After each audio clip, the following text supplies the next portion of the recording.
All right, it's another edition of the On the Mic podcast. And when Bellator says we can get you one of the best female pound-for-pound fighters in the world in about an hour, you just drop everything and you just get ready and you prepare for the interview. She has a big fight coming up next weekend on Showtime. We'll talk to her about that. She is former champion Julia Budd. Julia, thank you for doing this. How are you? Thank you. I'm good. How are you? I'm good.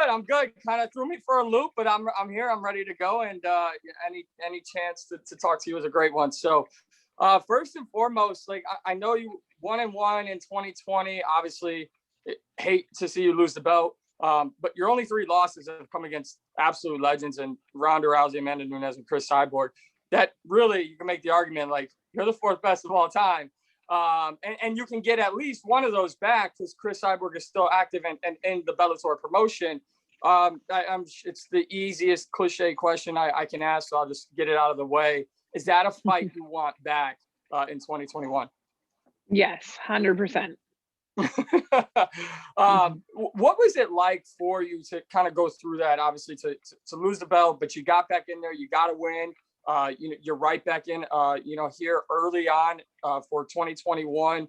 How was handling 2020 inside the cage for you? It was hard. I was totally prepared to win that fight. So it was difficult dealing with that. But then the whole world kind of ended after that. So it was like, it kind of put things into perspective of, okay, like I can fix these things and just kind of the whole way the world was going, it put it into perspective that it wasn't the biggest worst thing that could have happened last year. You know what I mean? Like, and having everything from like our business to shutting down afterwards, it was kind of a roller coaster ride.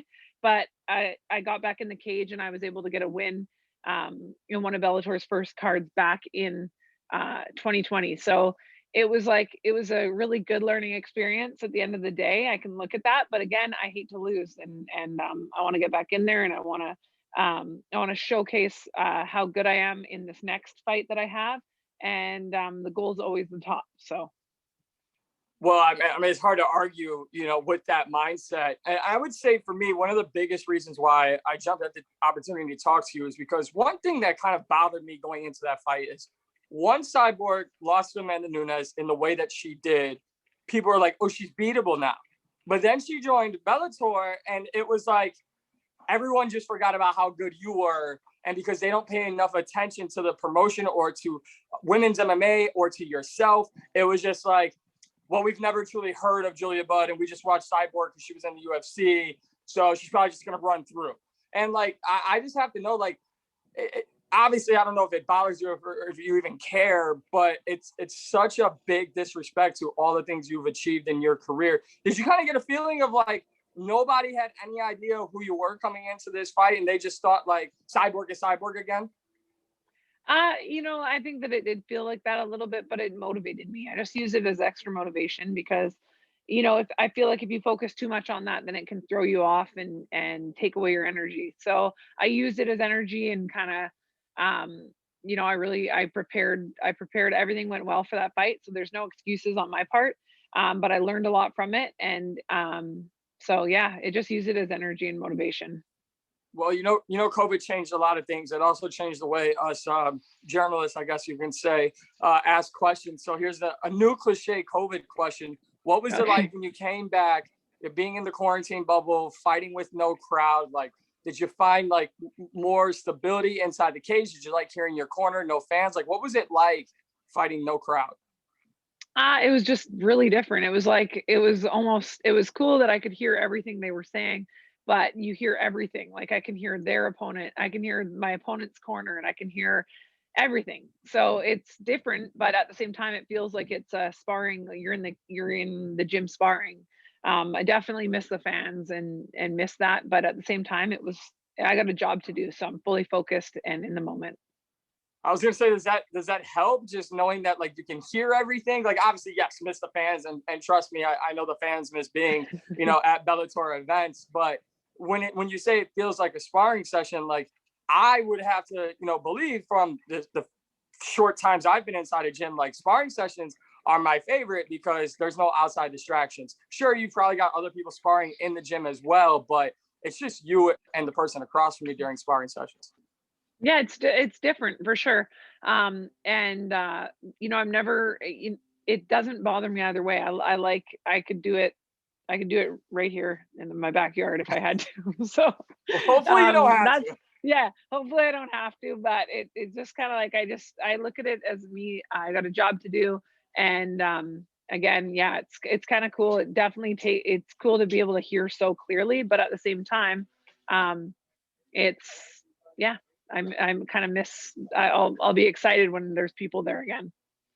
One more on, your past meeting with Cyborg. She's been kind of vocal in calling over for female fighters and male fighters who are feeling like they're disrespected by the UFC or other promotions to come over and make real money and have an opportunity to really showcase themselves in their career and really market themselves the way they want to. As someone whose goal is, like you said, to continue to get back to the top, no disrespect to your previous opponent, your upcoming opponent, but do you like that she's kind of voicing for more, let's say, female fighters to come over and maybe bring some more recognizable names into the Bellator promotion? I mean, I think yeah, I feel like there's the 145 division in Bellator is definitely the very best. Yeah.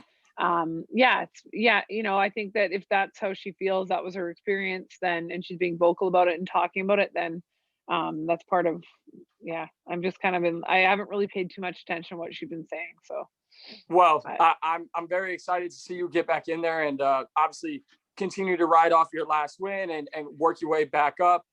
You're the number one featherweight contender in the world, in the new Bellator rankings. I'll ask you this. How do you like this new ranking system? Like, obviously, you want that C next to your name. I know that. But do you like that there's now a ranking system in place with Bellator?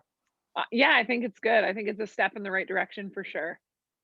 Do you think it helps fans who may not always tune into Bellator? They have a better understanding of just how good, let's say, you are compared to your opponent, or fighter A is compared to fighter B. I know rankings don't always tell everything, but it seemed like for a while we had to tell you who was the better fighter. Yeah, yeah, I think it's good. I think it's important, especially for people watching or if they're just getting into the sport and they're just starting to pay attention to it. For sure, it helps. Well, coming into your fight next weekend at Bellator 257, like I said, you want to continue this momentum off your last win. What are you looking to do inside the cage? Oh, I'm looking to have my best performance yet. I'm looking to make a statement and yeah, let everyone know that I deserve that title shot again. So do you believe having that best performance yet? Do you believe in doing that? You showcase like, all right, I'm already the number one ranked contender. I'm laying waste to Hmm. those that that have been placed in front of me. There is literally no other option than me for Cris Cyborg next. Yeah, exactly. So yeah, everyone else it's like, sorry, I don't mean to do this, but I've got somewhere I got to get to. You just happen to be in the way. Yes, exactly. And I fully respect my opponent and prepared. This has been an amazing training camp and I'm super prepared for her. But yeah, I've got a job to do and I'm excited to, be able to get in there again.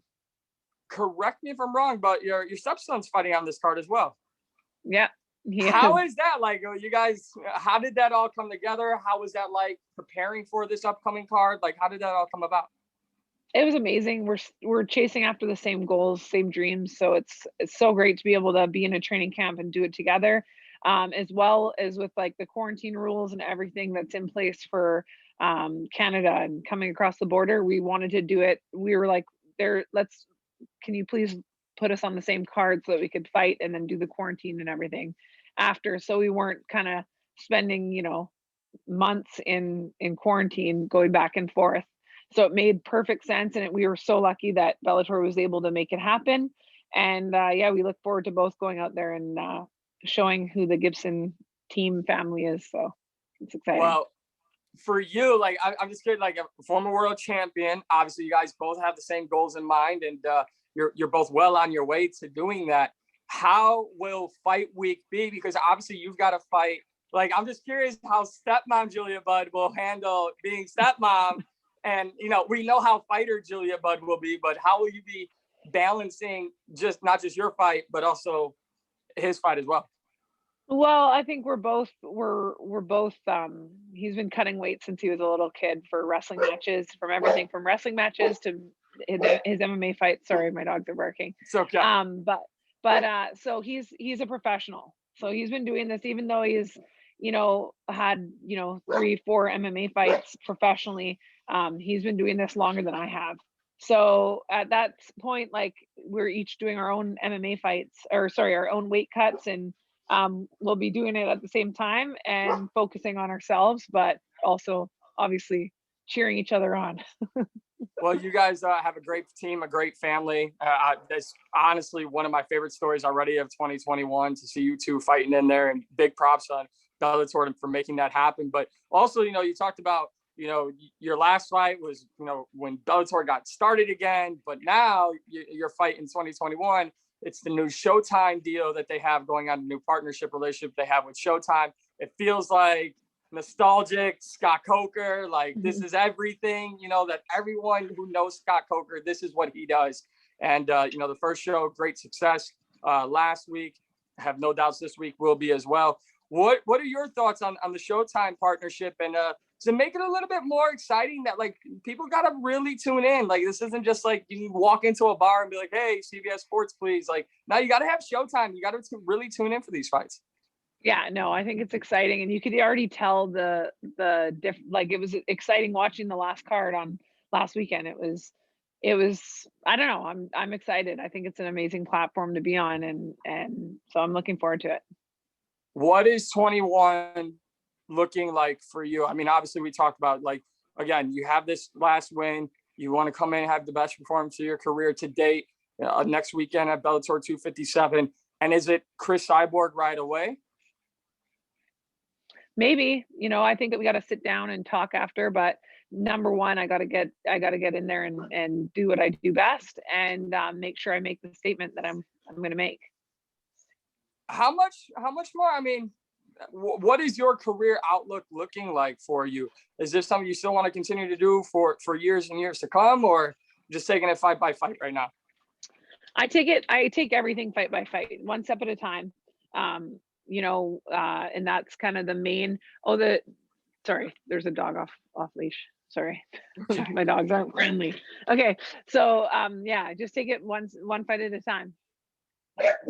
Well, Julia, I wish you all the best next week. Thank you so much for giving me your time, and I'll let you get to the dogs, but thank you very much.